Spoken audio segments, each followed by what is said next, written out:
ready to go, Mr. Chairman. You ready to go? Yep. Okay, I call the meeting in order for Thursday, April 27th, 2017. Roll call of members. General? Here. White? Yes. Fox? Yes. Herder? Yes. Pierce? Yes. Record show that all members are present. Okay, you've had a chance to read over the minutes. If there's any additions or corrections.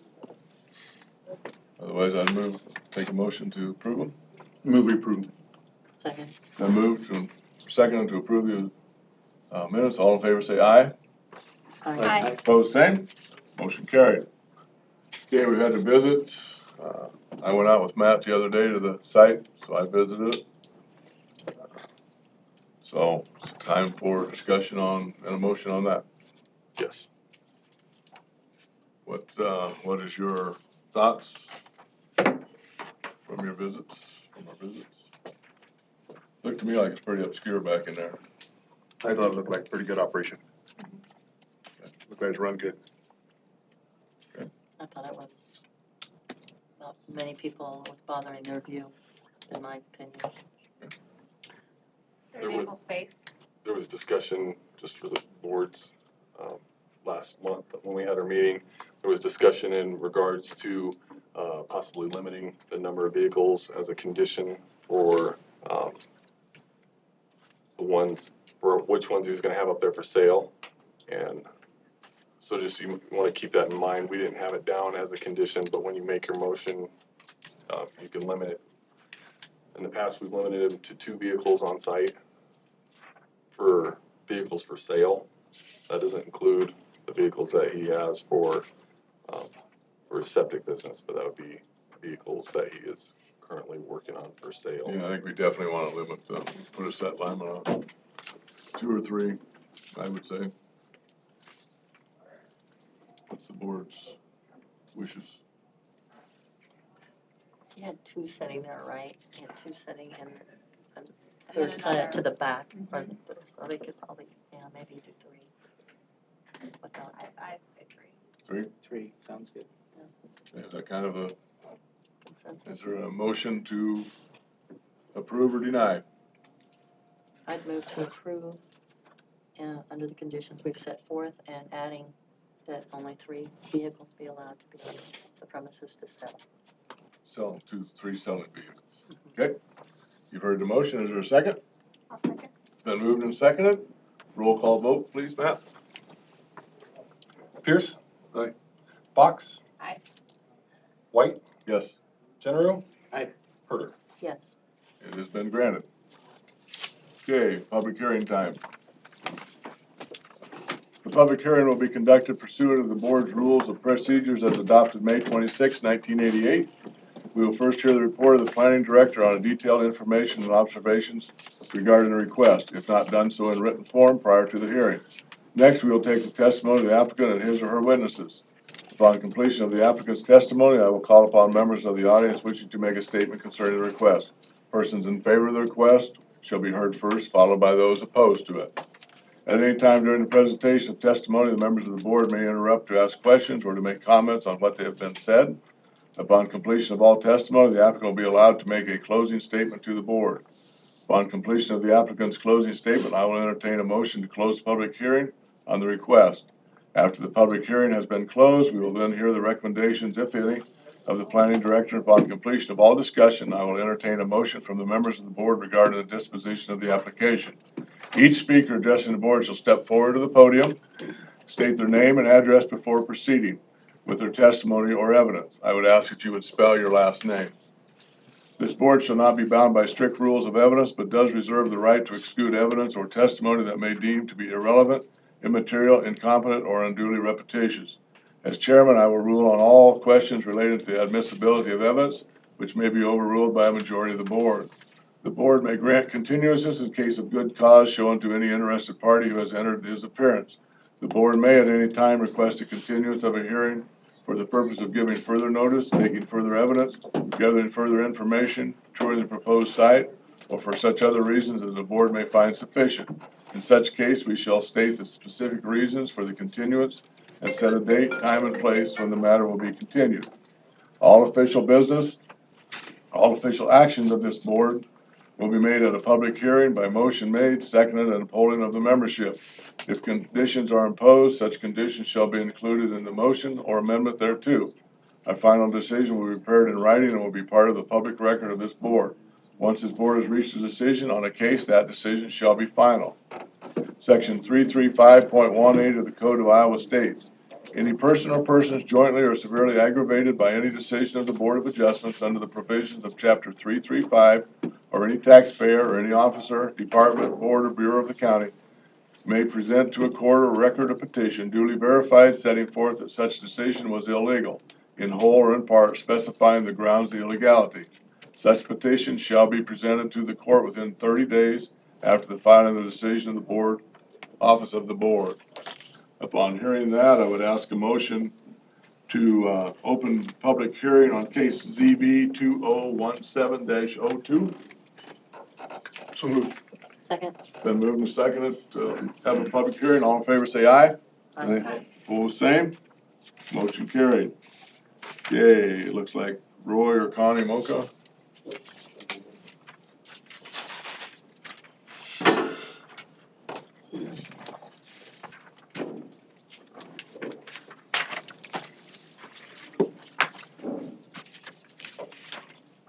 My name is Roy Mocha, M-O-C-H-A, and I live at 30157 Old Lincoln Highway in Honey Creek, Iowa. For those who don't know where that's at, that's between Honey Creek and Loveland on the Old Lincoln Highway. I'm requesting a variance. I want to add a front porch or entryway onto my house. And not sure what the setback law is or rule or what I should be, but the house or the porch is presently 66 feet from the right-of-way of Old Lincoln Highway. And I made a scale drawing, which was a requirement for the request, and everything got kind of condensed on here. But what I want to do is the present porch or entryway on the house that faces Old Lincoln Highway is 4 by 8, which is, this is a footprint of what I got from Pottawattamie of my house, my residence.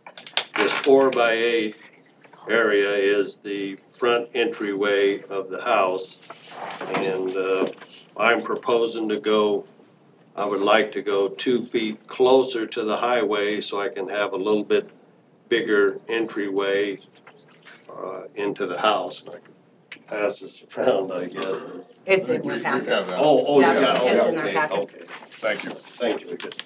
And, I took some pictures of everything. This is the house, I don't know. Yeah, we've got Yep. those. You got We've that, on our okay, packet. good, Yep. good. Okay, well, the main concern is, right now, there's steps leading from that front entryway heading right out towards Old Lincoln Highway, and at the base of them steps is 64 feet from the right-of-way of the highway.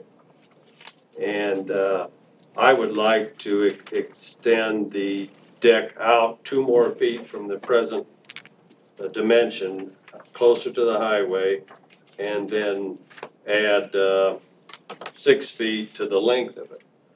And why I'm needing that done, I guess, is a reason for it is that my wife's mother has been confined to a wheelchair, and right now she's in rehab, and looks like in about a month or 6 weeks she'll be getting out of rehab. And she was living by herself, and it looks like she's going to have to live with us or another one of her sisters. And it looks like we might have got short end of the stick of where the mother-in-law is going to be. It's going to be at our place anyhow. But I'm going to pass this around, if you don't mind, and let you look at it.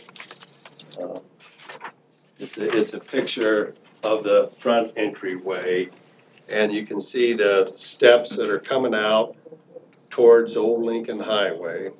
What I want to do is make that a little bigger entryway so we can put a wheelchair ramp, and instead of going perpendicular to the house, it'd go parallel to the house. And because if you, the ramps are, for the inclination, have got to be fairly long, and this way it would go parallel to the house instead of clear out into the front yard. And why I need that extra 2 feet is to get a wheelchair up there. Presently, it's only 4 foot wide, and as you can see in the picture, there's a post supporting the covered entryway that it's too narrow to get a wheelchair through there, long story short, and I was just hoping that I could, Okay, so then you've done some work there and taken, and the picture we have, it's got the bushes are yes, gone now? I've taken the shrubs out in anticipating that's what I was gonna do.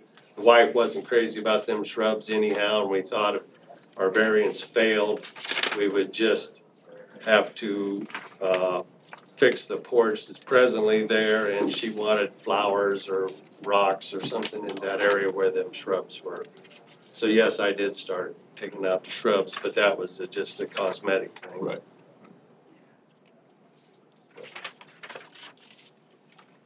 As you can see, if I put the ramp perpendicular to the house, the way the steps are now in that photo, that it would be out in the yard quite a ways. I didn't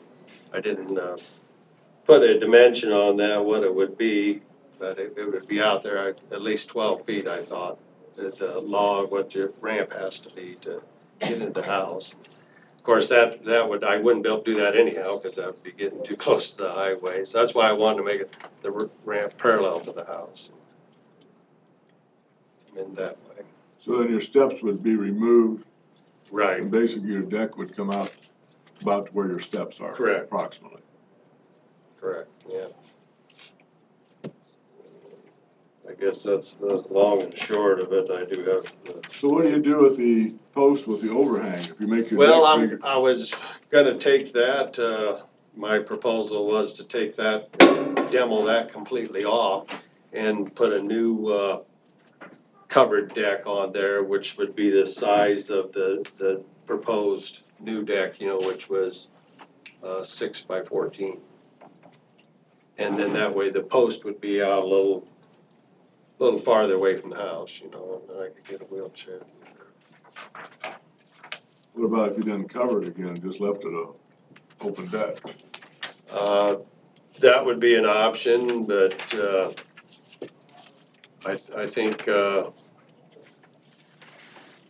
as far as, I'd still like to have that additional 2 feet, because it's kind of hard to get the door open in that 4-foot area and get a wheelchair turned 90 degrees and into the house. Right, I did, yeah. So yes, I could do without the covered part, but I just thought, Right, it would make it, dress up the house a little bit. sure. Okay. Any other questions?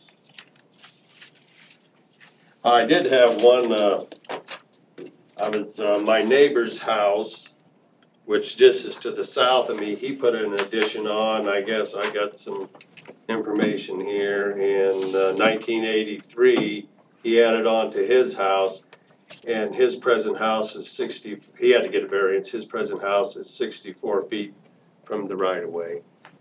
And his garage is also 64 feet from the right-of-way. And there's a storage building that I bought from the neighbor that he built, which is 64 feet from the right-of-way also. I don't know if you want to look at that or not. How close is that to your house, did you say? My neighbor is just directly south of me, I would say 20 feet, it's Just real close, next. yeah. Oh, The house is okay. real close. I live right below the Spencer Mountain subdivision entrance. If you people have probably driven by there and seen Spencer Mountain. I live right at the base of that. Lots of us have to make that trip by your house these days Yeah, oh yeah, it is, yeah. with that bridge out. Mhm. But anyhow, my neighbor's house, his garage, and the building, they're all at 64, and I would end up being at 64 too with that proposed entryway porch. Is that the only entry to your house? No, I have a side entry, but there's also steps going into that. And it would be not feasible to put a ramp there because right in front of the garage, there's a big Okay. garage overhead door. On that little part that sticks out, probably? Correct. For that, okay. Okay. Good. Any other questions? Okay, thank you. Anyone else want to speak in favor? Anyone want to speak opposed? Do we have any information from you, Matt? Well, as the recommendations are kind of subject to change based on evidence that was presented in the meeting, my initial recommendation to you, of course, in your staff reports, was to deny the application based on other ways of constructing the ramp to go up in there. But after hearing some more of the design standards that Mr. Mocha was up there speaking of, I did print off the ADA standards for everybody to see, to where ADA standards require a 60-inch turnaround when you're coming up a ramp and you're when you're turning into a house like that, or into any kind of building when you're like that. And then with the covering coming out and the post coming down, I do think that that grants the board justification as far as being able to say that a 2-foot variance is warranted in this case. To meet the ADA standards, that way they could get their, And I think get the mother-in-law in and out of the house. the cover is kind of a deal, and I mean, it would be much better without the cover. Without the, If you didn't have the post there, then theoretically, you could go with a 5-foot front to go in there, but if you're gonna have that, with that post coming down, I mean, depending on if it's a 6-inch, 4-inch post, the way it comes down into the deck, you could see that it could possibly have needed another foot worth of room to clear that post to make a solid 60-inch turnaround. so what about putting that cover back over the top? Is that a big deal or not a big deal, or? I couldn't tell you if that'd be a big deal or not. No, I mean, as far as the county goes, I mean, if they remove that cover, does that make it easier to give the variance? Instead of putting the cover back over the top of it? You're not extending No. the house out then? That doesn't I make don't any think it matters either way, that's, because Okay. we're gonna look at the handrail, Okay, that's what, and we measure off the handrail. okay. So whether or not the cover's there or not. Okay, that's what I wondered, I didn't know And by that. the time you go throw a handrail up around a 5-foot, and, Right. I mean, you're still looking for that solid 60-inch, so if you go to put a handrail up around it, you're gonna be messing with a handrail, or you're gonna be messing with a post. Right, okay. So you're gonna I have didn't to, know whether that- yeah, you'll have to extend out past that 5-foot mark either way to I didn't know handle the whether handrail. make that cover made that extend the house out, but it wouldn't be over the, it It's, wouldn't be over the. when we take the measurements for zoning setback, you're measuring off the handrail of that deck forward. Okay. Any other questions for Matt or Pam? If not, I entertain a motion to close public hearing. So moved. Second. Then moved and second, all in favor say aye. Aye. Opposed, same. Motion carried. Okay, I think we heard that, I think. As far as I'm concerned, we cut the bushes out.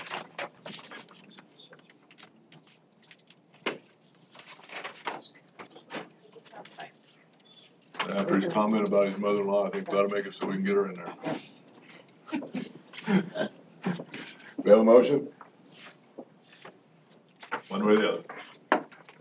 I'll make a motion that we approve it, as stated, and to allow that 6-foot to come out, the extra 2-foot variance With a ramp along the house. with the ramp along the house, and it's parallel to the house. Okay. Then moved and second. Roll call vote, please. Pierce? Yes. General? Yes. Herder? Yes? White? Yes, Fox? Yes. and granted. Thank you. Be nice to your mother-in-law.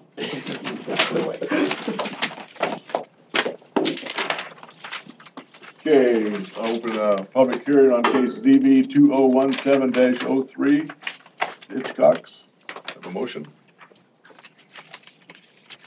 I move that we open the hearing. Okay, is there a second? Second. Been moved and second, all in favor say aye. Aye. Opposed, same. Motion carried. John or Julie? John. Okay. John Hitchcock, Hitchcock, live at 1863 Longview Loop, Council Bluffs.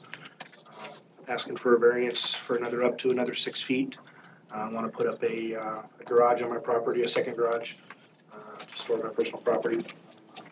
Pretty big antique collector, and the wife wants her garage back, so looking to build a building that nobody ever said I wish I would have built it smaller. So trying to make it big enough so expand and store my vehicles that right now are outside, and then my antiques can go from the garage to the man cave. So it's pretty simple as far as why I'm asking and why I want the extra height. So if you have any questions, I'd be glad to entertain. And the height's just to get the stuff in it. Just to be when I'm building it, doesn't cost much more to go up. So if I get a little bit more higher, then I could have a second area, loft area to store stuff on that upper area of the garage, of the man cave area. Yeah, the side that faces east would be the garage, and the one that runs north and south would be for the antiques. And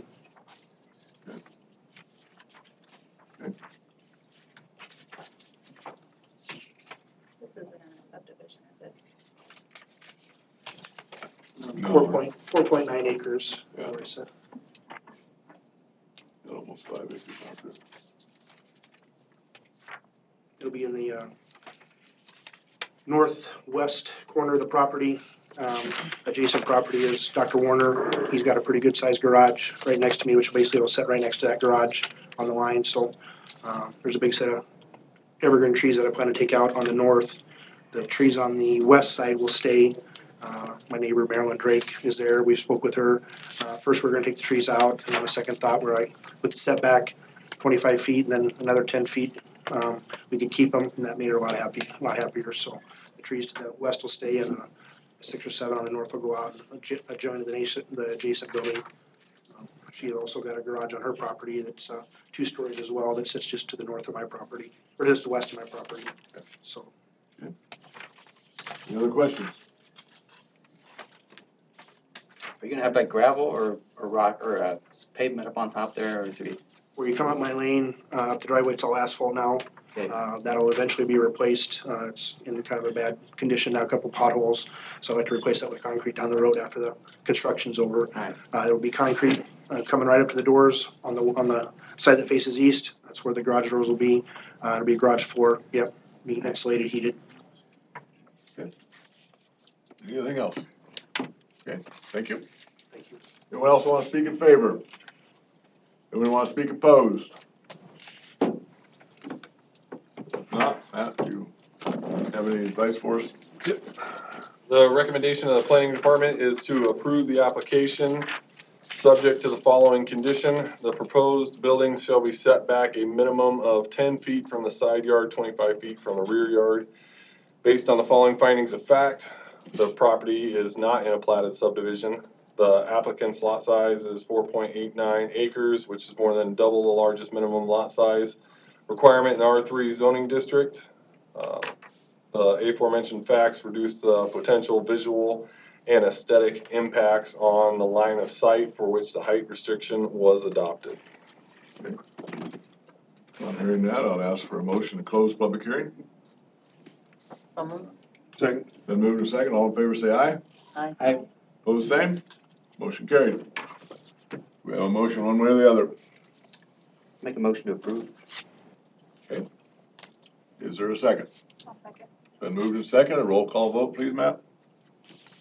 Fox, Yes. Herder, Yes. Pierce, Yes.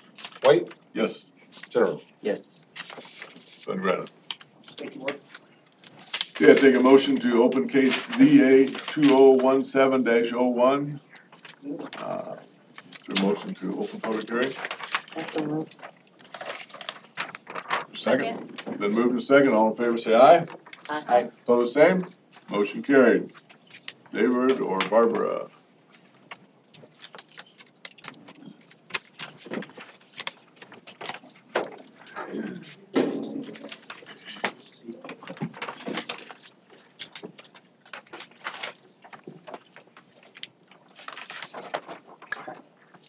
Go ahead and introduce yourself. My name is David Seifert, Sipherd. I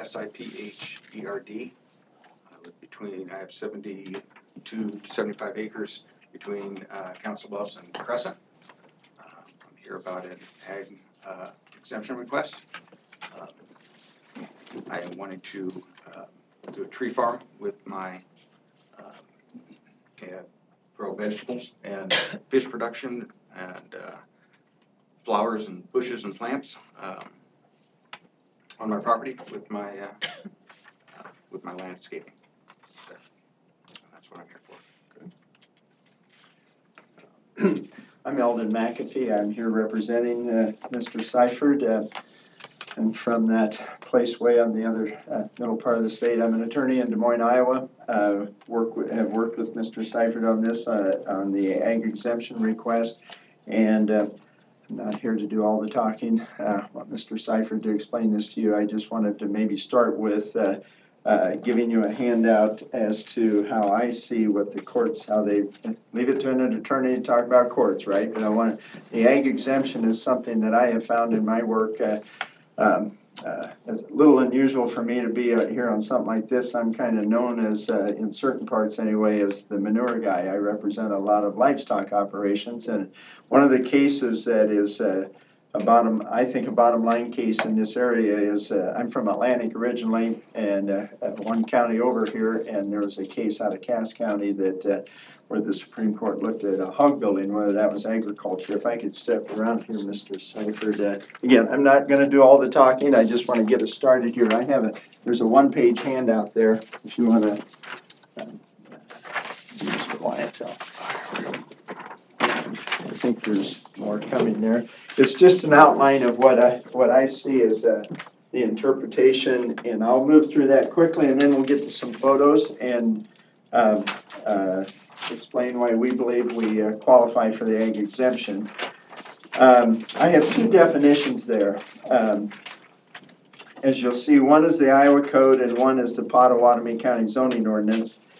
And I guess where I'll start, and I'll just, I like to be as upfront as possible, as Mr. Seifert has been. Does his place look like a farm? I don't think so. Doesn't look like a farm usually looks. However, are we looking, those two definitions I gave to you, they aren't farm exemptions, they're agricultural exemptions, which the courts have said is broader than a farm. And we'll also be upfront, as Mr. Seifert explained, is there a landscaping business there? Yes. He's had a landscaping business how many years? 10.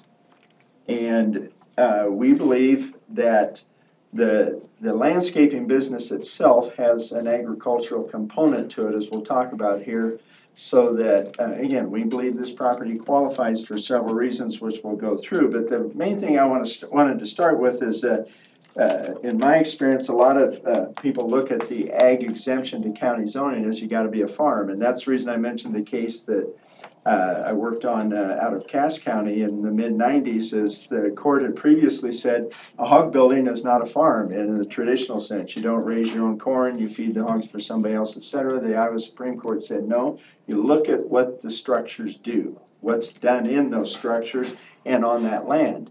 And here, I guess where I want to kind of come down to is after you look at the two definitions and then you go down to the middle of the page, I've tried to separate them out here in the bold language. It's primarily adapted, and that's one of the key components. And again, the third paragraph down, this court decision that came out in 2013 out of Lynn County over at Cedar Rapids looked at whether a farmhouse on a few acres was eligible for the ag exemption. The court found it wasn't. But what the court noticed and talked about was, you don't, in 1963, the legislature took out the phrase primary means of livelihood. So you don't look at, is Mr. Seifert's, the way I interpret the law anyway, is Mr. Seifert's primary means of livelihood these agricultural activities on this ground? Probably not, is it? No. So, but you don't look at that under the court's decision. You look at the area that is used for agricultural purposes and what the nature is. And I guess another way I look at this, and you folks, I'm glad to take questions, but Mr. Seiferd's business, in addition, he's got the cattle there, we'll talk about that. Out of the 70 acres, he has 50 acres of pasture and hay ground for 30 cows. 30-plus cows, which is, it's growing, and it's calving season, so we're out dealing with calves every day. Right, and so we have 50 out of 70 acres that I think is clearly, well, that's livestock raising. And then the other 20, what do you have there? It's going to be the tree farm and raising vegetables for farmers markets and such. We did receive an Iowa's grower's permit from the Iowa Department of Ag.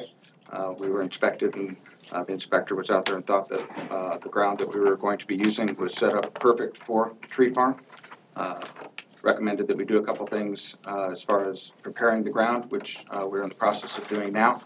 Thought that we should wait until the initial spraying season was done in the fields across from us. That might damage some of our trees at the beginning when we were starting. So luckily that was just done today. The ground is being prepared for the trees and bushes and flowers.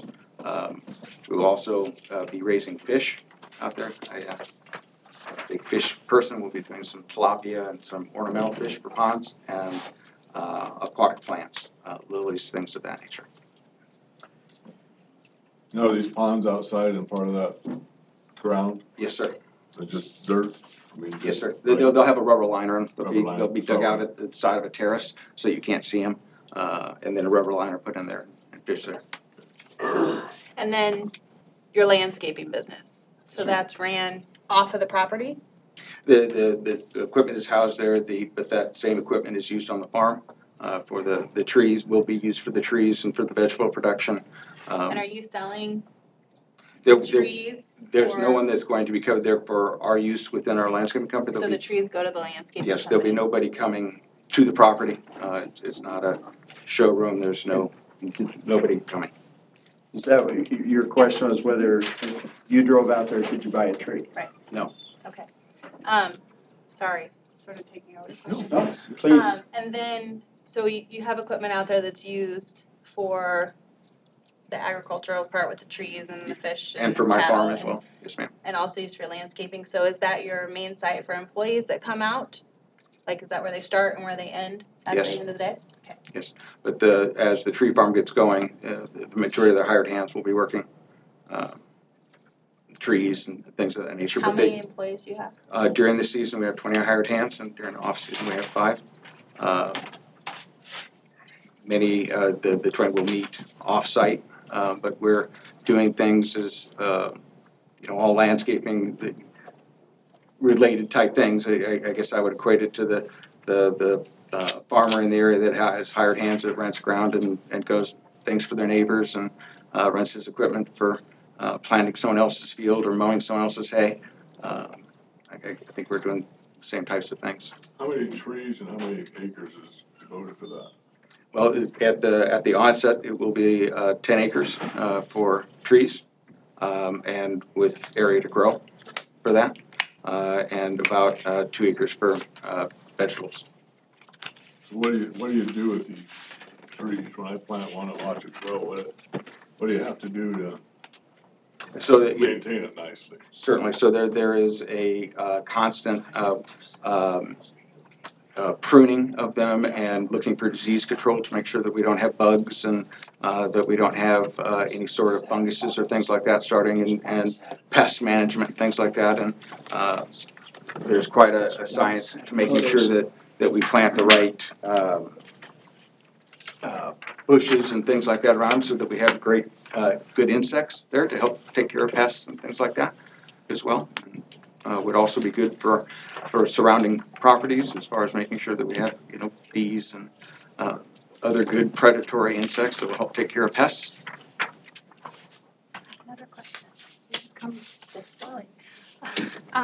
So, and I apologize if this is in here, maybe I missed it, Oh, no, but, please ask. so are you asking for your landscaping company to be part of this ag exempt? I'm asking for the entire property. The entire property, okay. Ag exempt, and my reasoning for that is that, the primary use that my landscaping company has for that is for the tree farm the vegetable production, and the fish. Yes, I store equipment there, and people come and get it and go, but all that equipment is used on our property. You know, my tractor, my manure spreader, my Bobcat, all those things are used on the farm, as well as used in the landscaping company as well. If we could, to help explain it, we have it in one diagram. Why don't, before you hand it out, David, why don't you explain, just kind of hold it up and explain. This is a building layout. There's two buildings really that are an issue here, I believe. And, I mean, go ahead and explain what that is. So this is the new building that I constructed on the property. I kind of laid out what it's used for, housing our tractor and manure spreader and Bobcat, fertilizer, spreaders, weed eaters, hand tools, and workbenches. There's a small area for some hardscaping equipment. That's fine. Go ahead and hand two so that, now there's another building, right? This building was existing on the property, the one, if you look at the picture, the two garage doors that are facing. Half of it is used for. Here's what he's talking about. The big part is used for fish and plants, especially during cold months, where we can keep plants that are a little bit more tropical in nature, to keep them going and get them started in the spring. Then there's a section that will be used for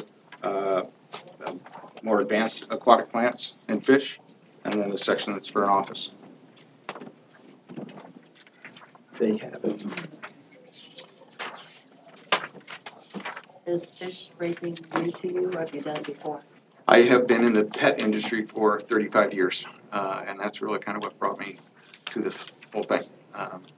And raising fish and plants and things like that has been a part of my life since I was a young child. The longhorn cattle that we have, we're in a breeding operation for longhorn meat. Is the lowest cholesterol, leanest meat that there is, even leaner than chicken. And the variety that we raise are what they call miniature, but it's still a 1,000-pound animal. But you could have a person with a smaller acreage can have 2 longhorns on the same ground that they would have a horse, so they can raise their own grass-fed beef. And that's what we're doing. Where's your market gonna be to sell that? We just sold one to somebody in Wyoming. We have sold several in the Atlantic sale barn. And then there are other breeders as we're refining them to get to a standard. There'll be other breeders that are looking for them. We are members of the TLBA, which is the Texas Longhorn Breeders Association. We do have a registered brand within the state of Iowa. Cruise Mini Longhorns is our brand. Our cattle are inspected and have been. Dr. Kelly Turner in Oakland is our veterinarian. We did live in Oakland for a long period of time. Started there. Those little buildings that are kind of little, there's a big building and then there's little ones that have. Those are lean-tos for the animals in the winter. Okay. So we bring them up on lots. There's 6 lots there. There's another existing building on the other side of our driveway, and that building is strictly for the livestock. There's 2 entrances where they can go into the building, and then the lean-to sheds out front are for the animals in front, so that they're getting a cover from the north wind. One thing, and David, I don't know, maybe you mentioned this, the building itself, the new building, did you give the square footage? It's approximately 2,400 square feet.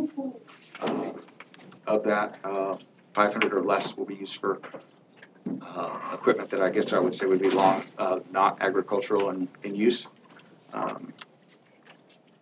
All the fencing that's on the property we put in when we moved there. The property was used for ag. It was all hay production, and the back 24 acres was in corn and beans. And we planted that all for pasture this spring, and we'll be fencing those areas as money allows. Just one, and again, if you have questions, please interrupt me. How I've tried to look at that is tie it back to the definition of in the Pottawattamie County zoning ordinance. He's talked, and it's in the handout I gave you, the second paragraph down, but of course, it says the use of land for ag purposes, including farming, and then pasturage, that would be the cattle, and apiculture, if I'm saying that right, that's bees. I don't think you have any bees out there, right? Okay. Horticulture, I think would cover the landscaping part, that you're gonna grow the trees, you're gonna grow raise vegetables, and you'll have other ornamental plants, right? That, I guess my understanding is that fits under the definition of horticulture and even floriculture, which is next. Viticulture, there, no grapes out there, right? Yeah, actually there are. Okay. By the house, But a small not- garden, but okay. nothing for. And then aquatic farming, and when this I don't know when this it looks like 2004 when this definition was written, but, you know, again, I think from what he said, aquatic farming or your fish ponds are gonna be a big part of what you do there. Yes. And again, we're not denying that that's related to his landscaping business, right? Yes, sir. But the fish will be raised there, the trees will be raised there, the vegetables will be raised there, et cetera. So that's where it comes to the use of the land. I guess now, a couple of things I also wanted to point out on that one pager I handed out, where under the bold language there towards the bottom that says primarily adapted in bold, the board can consider the overall importance and scope of the ag operation. I think David's explained that. Then the next bullet point I put in there, I just wanted to be upfront again. The board can deny an ag exemption. The courts have said you can deny it if the ag activities are basically a sideline. If you see, well, there's a lot of stuff going on there, but those ag activities are just basically a sideline, that's when the board can deny it, and that, for one of the reasons. And I guess we believe, from what David has presented, what he's doing there, that qualifies as ag, not only the cattle, but the activity, you know, the trees, the fish, et cetera. Those are agricultural activities under the definition, so we think it's obviously much more than a sideline. And then the next bullet point I brought up, the court has been clear that you're not required to engage full-time in ag activities to qualify for the ag exemption. Otherwise, you could not have an off-farm job as a primary source of income and qualify. So the fact that he has another business there, which we're not denying, and I don't think he had from the beginning, we don't, obviously that's a big part of what he does, but from an income standpoint, but that's not what you look at. As the courts have looked at it, you look at that area, how much area and the nature of it, how much area is used for ag purposes and how much is used for non-ag, and that's why David talked about in the building. You're not exact there, but it's not cordoned off or anything or partitioned off, but about 500 square feet is used for non-ag stuff for your business, but the rest of it is by far the majority for ag uses. So I'm just checking my notes here. If you have any questions, I think Just a couple questions. Yes, How sir. long has the landscaping company been in business at that location? August. Well,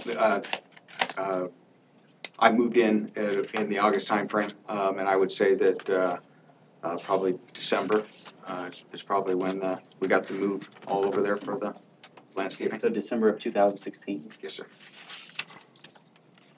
And then when was the business incorporated? You said when was the actual business started, I guess, or? It is approximately 10 years old, 2006, I believe. All right. Has that corporation been updated? In what way? Well, the corporation, we understand it says, does the corporation hold any interest in agricultural land in Iowa? And the answer is no. It has not been updated since I've Is moved. the No. corporation a family farm corporation? No. If I could explain, That one's kind of hard to. well, but the corporation itself does not hold an interest in ag land, does it? No. That's, So what's the corporation? Pond Doctor, Correct. which is operating out of that Right. facility.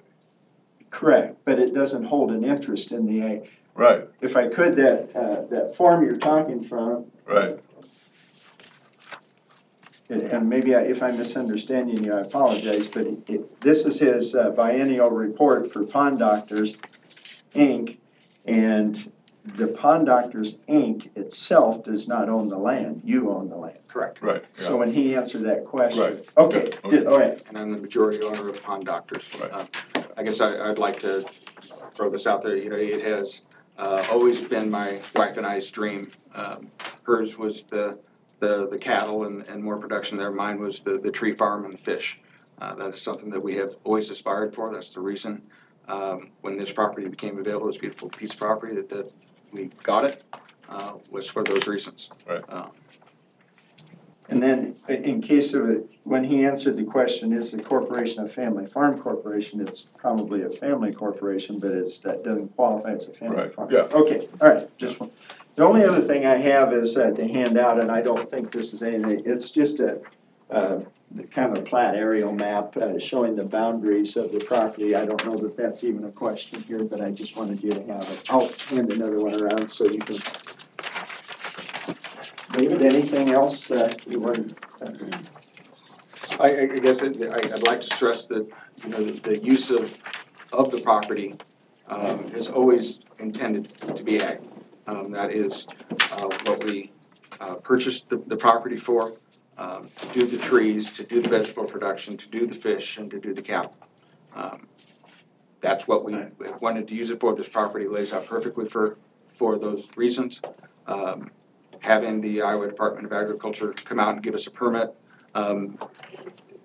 is a little unusual for them to come out and give us a permit ahead of time. And the inspector was quite impressed with what we had already put in place and the ground that was selected, and the trees and things that we are going to be doing are going to be native old world trees to this area.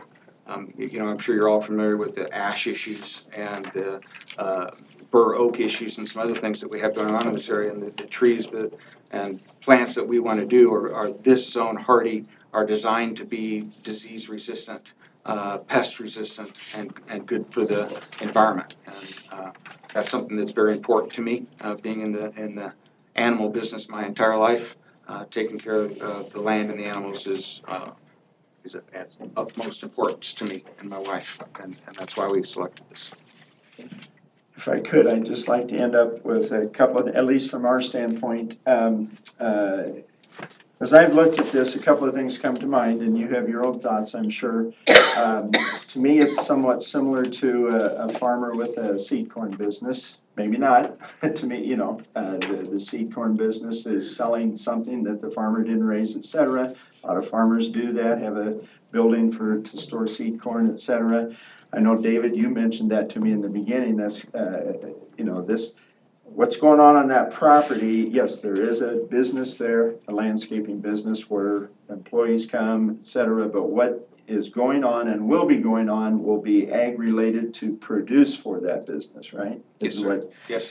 And I guess the other way I look at it is, you know, that even the non-ag part of it, it has the ag component to it. It's not like he has a business there that is just totally unrelated to horticulture, et cetera, and aquatic farming. Except he's taxed differently. Pardon me? Except he's taxed differently. But to me, well, anyway, I think you understand. Yeah. What I'm trying to get at is, again, I just want, if you would please focus on the ag exemption is broader than what we may think of as a farm. Okay? I guess one other thing, you have, no neighbors have contacted you directly as a result of this. You have talked to two. I have talked to two, and they had no concerns. Well, I don't have a problem with the part of the agriculture, but I think there are two entities going on, your ag, and then I think it's the pond doctor. But what is the pond doctor? You do landscaping, do you do mowing? We do some mowing, but the largest part of the business, Pond Doctors is, the vast majority of the business is taking care of fish and plants, and gardening. We garden do fine gardening, and fine gardening is defined as planting plants, putting new beds in, trimming of hedges and fertilizing and those types of things, and that is the vast majority of the business. The smallest part of the business would be putting a patio in, but that would be to accent the you know, the beds that we would, and the plants that we would plant, the trees that would go around that patio. So the vast majority of our business is taking care of existing landscapes, fish, and plants. How many employees would you have that would mow? 3. How many employees does Pond Doctors have? Is that the 20? Yes, And 20 during busy season, 5 or so during, correct. So then the pond doctor, you've got 3 employees That mow. that mow, that's basically, okay. Pond doctors is, and maybe there's confusion, groundskeepers is a DBA of pond doctors.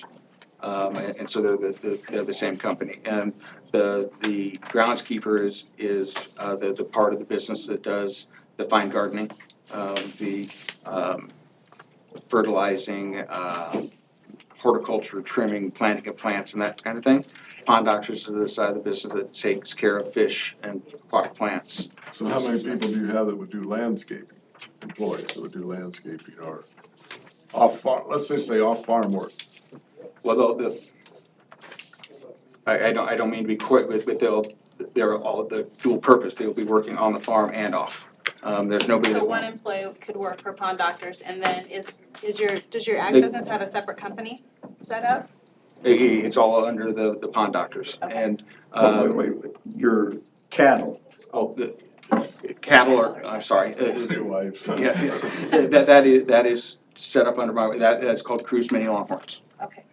And that But the is fish and the trees fish, trees, are owned vegetables by are, Pond are, Doctors? Or part Let of- her, let her finish her question. No, it's okay. Okay, all Fine. right, you got it? It's fine. Okay. So on any given day, though, I'm trying to get to a point of not just being a pain, but, on any given day, how many employees do we working off farm? I mean, roughly 10, 15, 20, 5, 2? I would say, I would say 15, but those, the reason I'm having a hard time answering it is because the trees haven't been planted yet. We're in the preparation for that right now, and the garden hasn't been done yet. Once those things are there, you know, there's much more dual. It's not that they're gonna be specifically for this or specifically for that. They'll be dual use The things. reason I'm asking, David, is because if you get a few enough employees, you can get a conditional use, correct? For rural enterprise For rural business, enterprise, this will all be a moot point, correct? on the landscaping side, Right. and that's what I'll speak to, Yeah. a little, the Okay. difference. Sorry to get ahead of you. No, you're okay. Okay. Well, I just noticed here on this one picture that there's, the reason I ask, I figured there must be a fair amount of, I see 3 fuel barrels. That's a lot of fuel. That's diesel, regular diesel and gas. And that's, quite honestly, the reason that I got tanks that big. The co-op was offering, the Heartland Co-op, I couldn't believe the deal that they were offering on that stuff, is that you had 10 years of no financing if you got that big a tank. It was 1,000 gallons. Yeah, and then they locked your fuel price in, so that amount of fuel lasts me a very long time. I never would've got anything that big. It was a special deal from the co-op. That explains that, thank you. Thank you very much. Any other questions? Okay, thank you. Thank you for your time. Anyone else want to speak in favor? Anyone want to speak opposed? If not, I'll turn to Matt to see what he's thinking. My recommendation, of course, is still to deny, when we grant an agricultural exemption, you don't come in and get your property agriculturally exempted because you have the cattle operation and whatever you wanted to do with the cattle operation is exempted. It's an agricultural component to his property. The tree farm that he wants to do, that portion of it is agriculturally exempted. And he could even say that, well, I have a building here, this is my tractors, these are my mowers that I mow around and utilize it for. So that portion of the building, or possibly even the entire building, if he would have come into us in time and applied for the agricultural exemption ahead of time, would have been agriculturally exempt. You're gonna use that for the maintenance and piece of the agricultural component on your ground. When it comes to and this is kind of the part that the conversations that we had, it was kind of try to put this off to the side. When it comes to pond doctors and slash groundskeepers being out on site, that is operating a commercial business from the property. That when you look at the primarily adapted piece of what the state code says, that's when they took the financial portion out of it and they said, whatever, if the activity is primarily adapted towards agricultural, it's exempted from your zoning and building codes.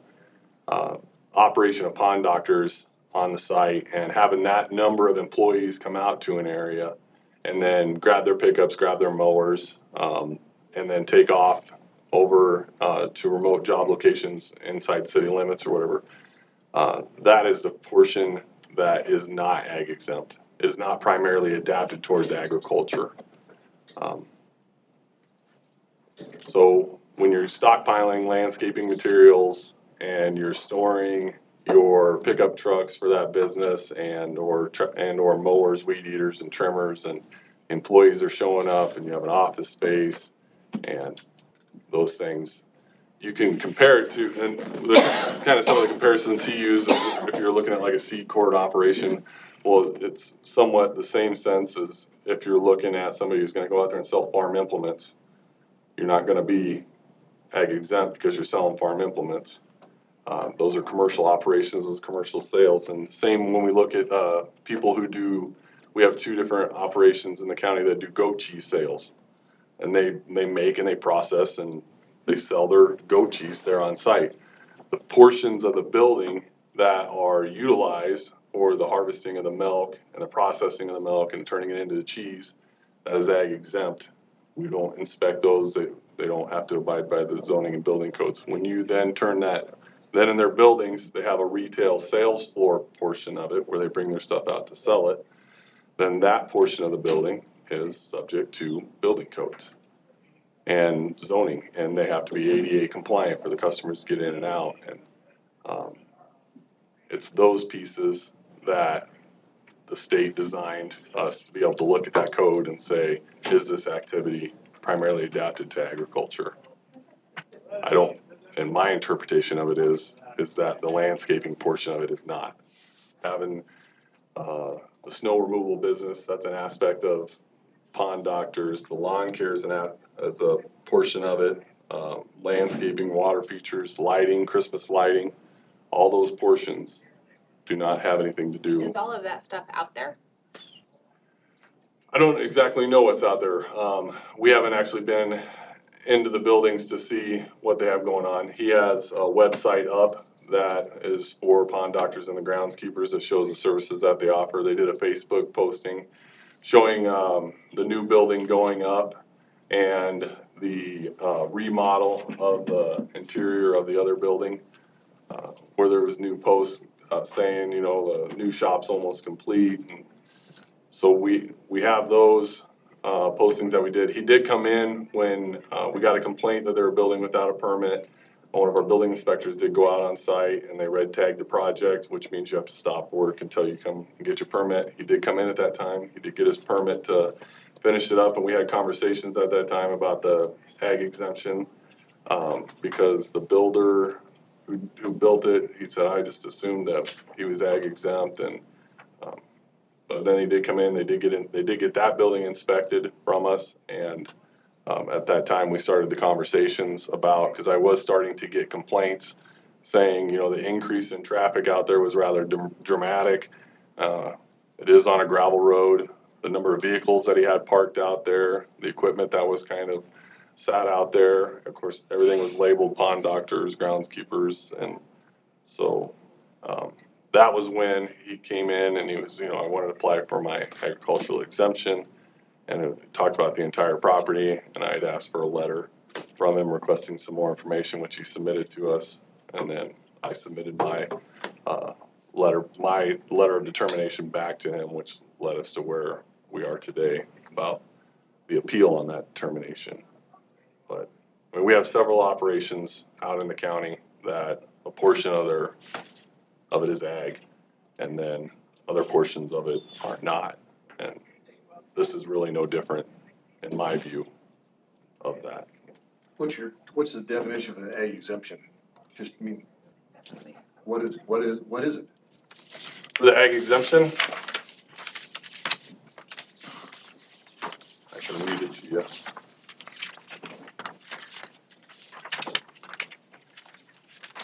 You want to start with the state code? No, just something I can understand. I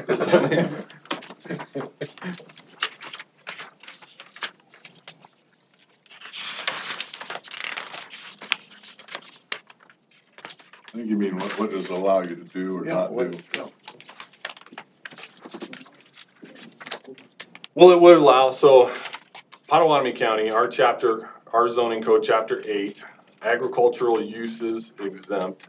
And it's in accordance with the provisions of the state chapter, chapter 335 of Iowa Code as amended. No regulations, restrictions adopted under the provisions of this ordinance shall be construed to apply to land, farmhouses, farm barns, farm outbuildings, or other buildings or structures which are primarily adapted by reason of nature and area for use for agricultural purposes, while so used.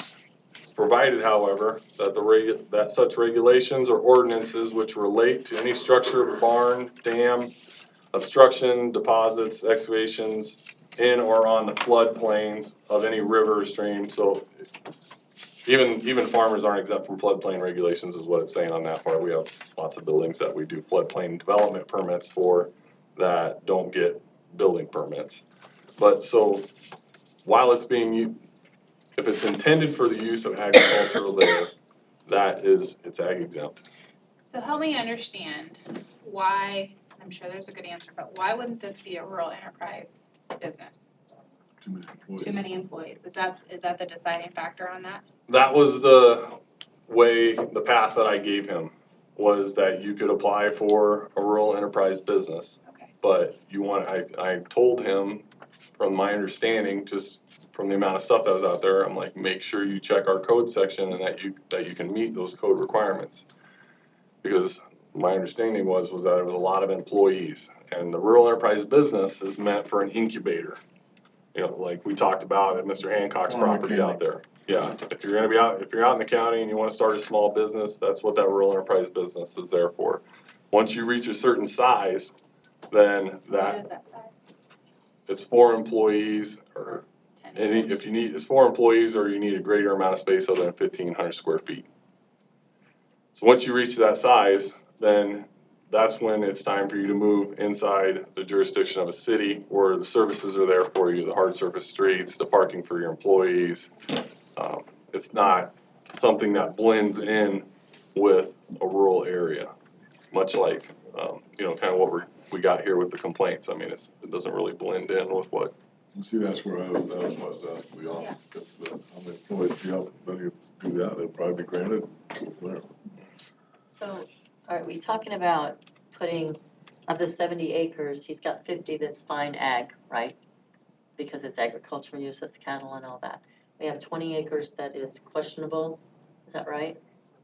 No, we're I mean, looking like, at the use of what he's doing out there with the cattle, the tree farms, the vegetable farms, the fish.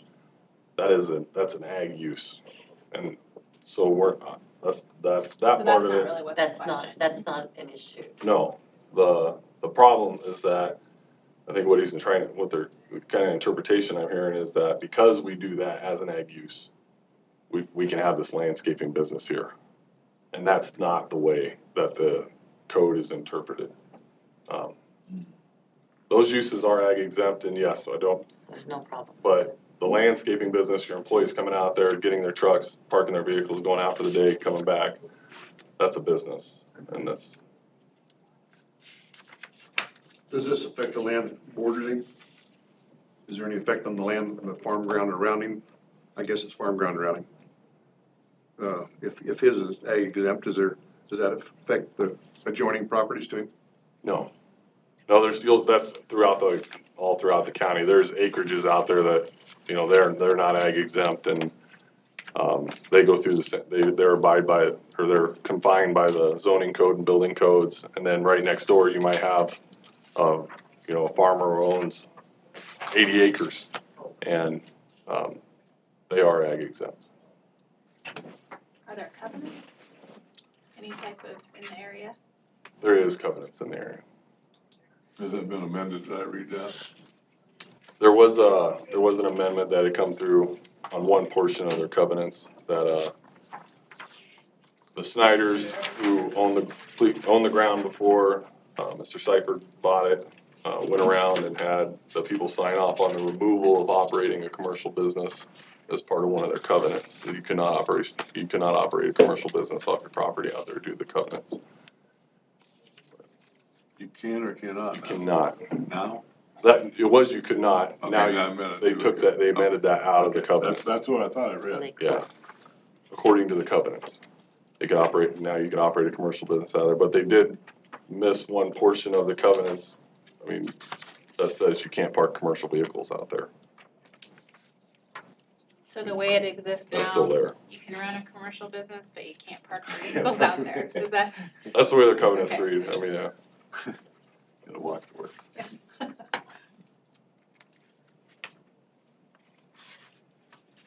May I interject something? Would you, yeah, if you wanna come back up, go out. I think we can, gentlemen. They'll have a chance for a rebuttal, Yeah. I'm sure. Yeah. So wait, why don't you wait just a second, let's, you'll have a closing statement, David. Yes, sir. Okay. So, any other questions for Matt? We just wanted to get your exercise, now you can come on up.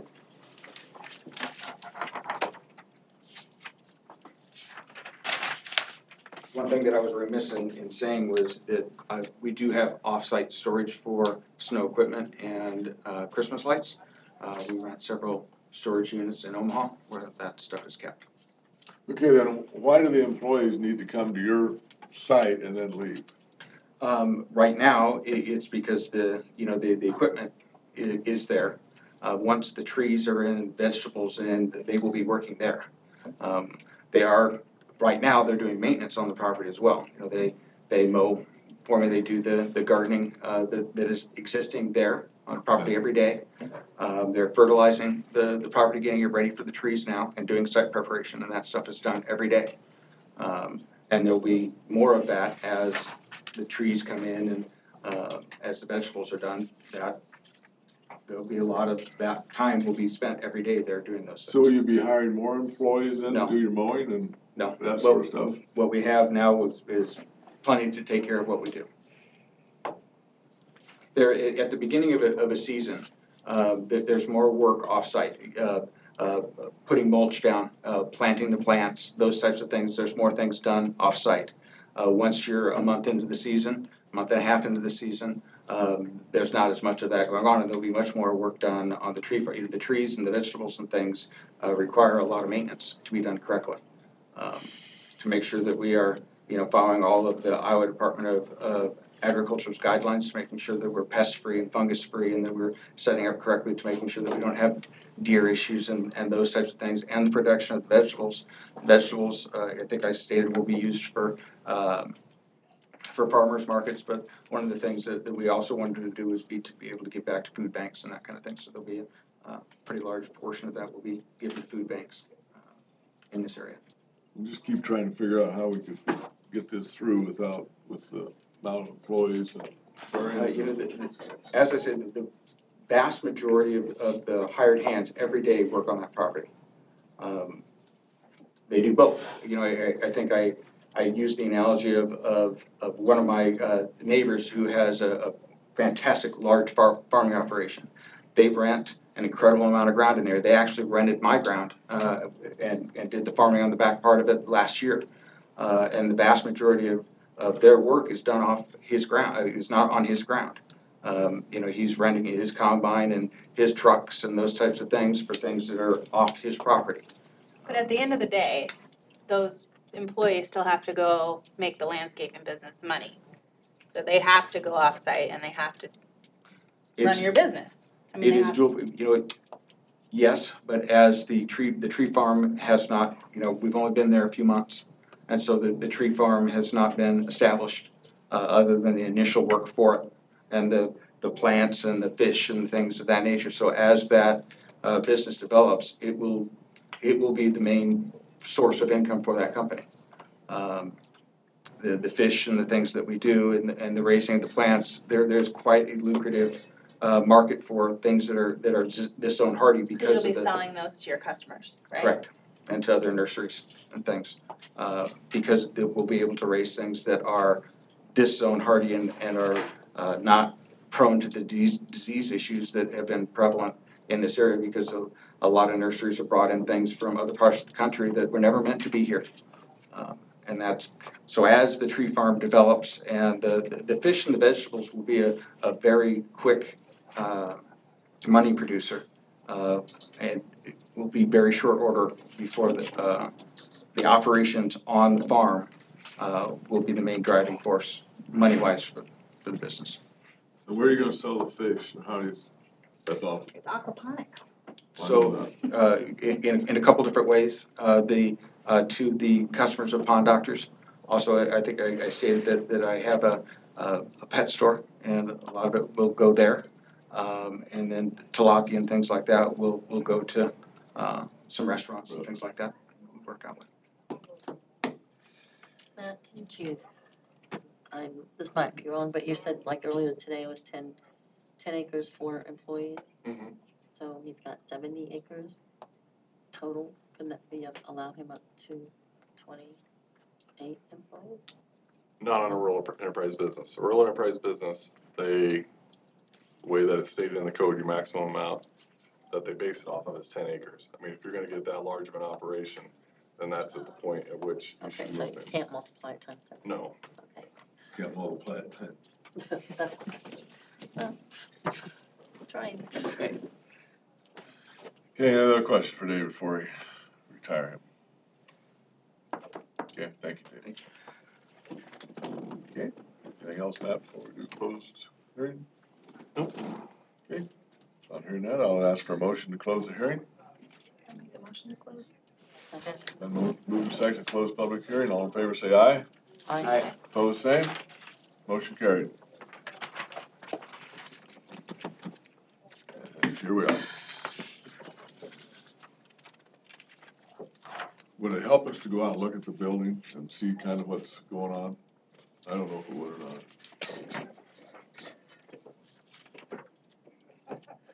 I'm really having a hard time because I love what's going on out there, but. I know. I know, it But sounds that's like not a what it's about. wonderful thing to do, be doing.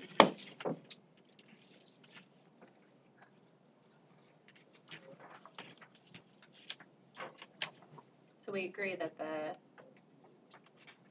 The only hangup is the Pond Doctor Yeah. business. right, I mean, the rest of it's ag. I mean, there's no doubt about that, right? It's just the Pond Doctor business is our hangup. That's the part, yes. The Right. other portions of it, ag exempt, the cattle, the Right. tree farm, Fish, all that.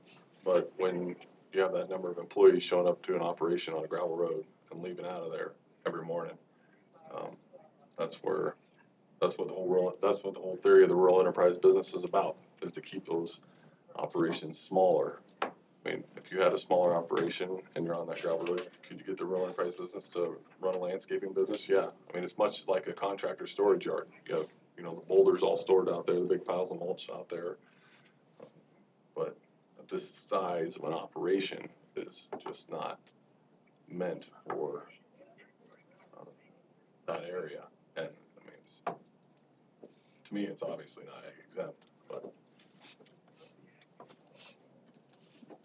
the other activities they talk about, we have several organic growers in the area that do those things, and that area of the county's, there's probably 3 that I can think of, and they do have numerous people that will come out and work on the plant, the vegetables and things like that, and take them into farmers markets and sell them.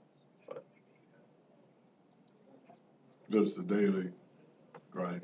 mhm. So if he stored his vehicle someplace else and they met someplace else, just not there, Mhm. that would be an option. Or so then it could still go, I mean, still, but I don't know, you still can't do that, I guess. Yeah, if he stored his, if the employees didn't come there and leave from there, it'd be fine. The other facets of what he's doing, I mean, it's the mowers and the trucks and the trailers, the landscaping portions of it, the stockpiles that he has out there. They have to come out there to get it. Yeah, that's those things, the stockpiling of the landscape materials and stuff like that, and the equipment that doesn't fit in.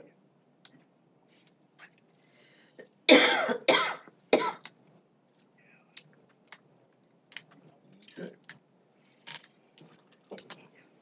Any more discussion? If not, I'd entertain a motion one way or the other. But your, is to be not denied, that's your feeling. Yes. The county's feeling that that's be denied. Yes.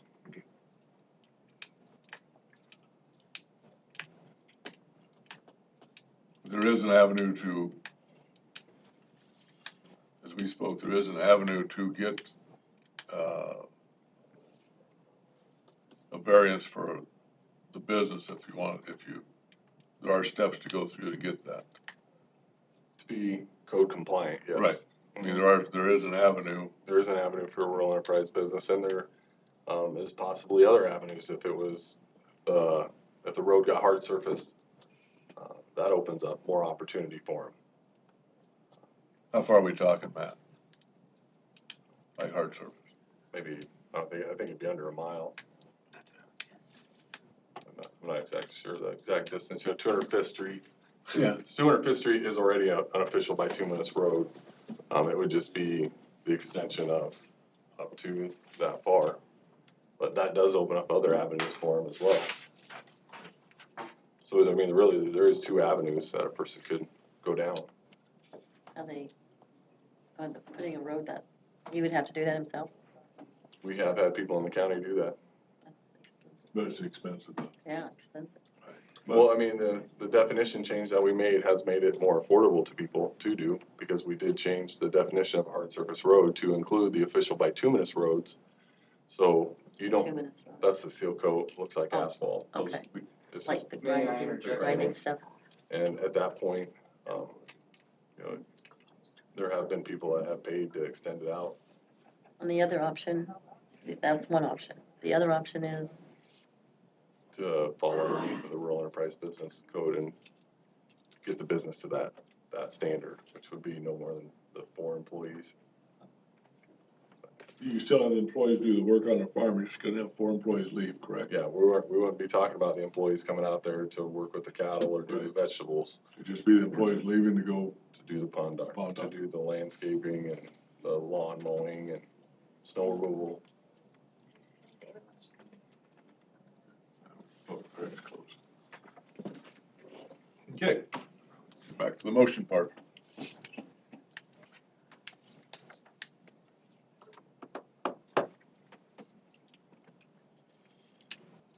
I move that we deny it. I think that there are some other options that he can do. I would like this business to go. I think it's a great idea, and I admire the things that you want to have done, but it has to be within the confines of what we have. I understand that the road is being asphalted now. It's being, the coating that he's talking about, I got a notice from the county 3 weeks ago that work is being done as we speak. That project is being done now. They're not seal coated. No, they're mixing the. Public hearing's done. Okay, so we've got a motion to deny. That's what I guess I would say. Okay. Is there a second? A second. Then moved in second, roll call vote, please, Matt. Jenner? Aye. Herder? Yes. Pierce? Yes. Fox? Yes. White? Yes. It's been denied. Is there any other business for the evening? I have no other business, Mr. Chairman. Okay, I'd ask for a motion to adjourn. So move. Second. Been moved in second, all in favor say aye. Aye. Opposed, same. Motion carried.